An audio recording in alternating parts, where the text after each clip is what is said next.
Eh bien, nous voilà devant la cabane que j'ai construite en 3 ans, tout seul quasiment, très peu aidé. Elle est suspendue, alors peut-être vous n'avez pas bien vu, mais elle est suspendue, c'est sa caractéristique. Alors je vous propose de la visiter vite fait. Voici la pièce principale. Et d'un côté la cuisine, avec son évier, sa table de professionnel, son four, il y a même de l'eau au robinet, le poêle de chauffe pour se chauffer, n'est-ce pas, au bois, et le salon avec madame qui dit « Moi chérie ». Et puis la terrasse, petite terrasse un peu jardin, mais c'est pas encore le grand succès, mais c'est toujours très agréable.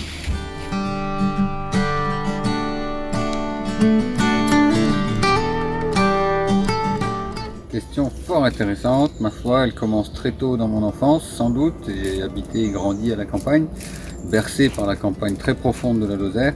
Je suis parti en voyage où j'ai fréquenté des grandes mégapoles, Istanbul, Londres.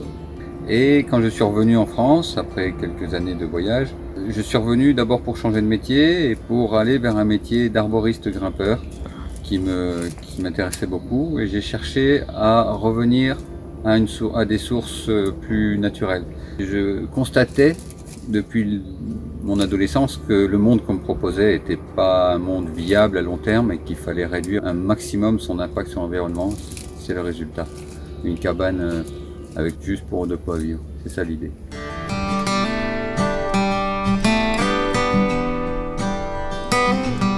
Alors je vais commencer par les désavantages, qui sont pour certains un peu lourds, c'est-à-dire qu'il faut porter les courses, il faut monter l'eau quand il n'y en a pas assez de récupération, il faut faire le bois de chauffage qui est un gros travail sur place.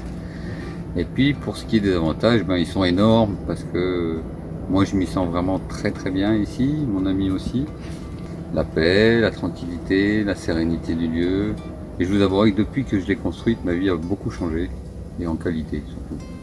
Et on est suspendu donc à ce hêtre par une chaîne. Alors, autant vous dire que quand il y a du vent, ça tangue. C'est un vrai mât de bateau. Et on peut aller voir dans les chambres hautes, où ça tangue très fort quand il y a du vent. Et ici, la chambre, avec la moustiquaire, parce qu'on est en forêt, donc en été il peut y avoir pas mal de moustiques. De quoi inviter les gens. Et bien sûr, on a une vue imprenable sur la canopée.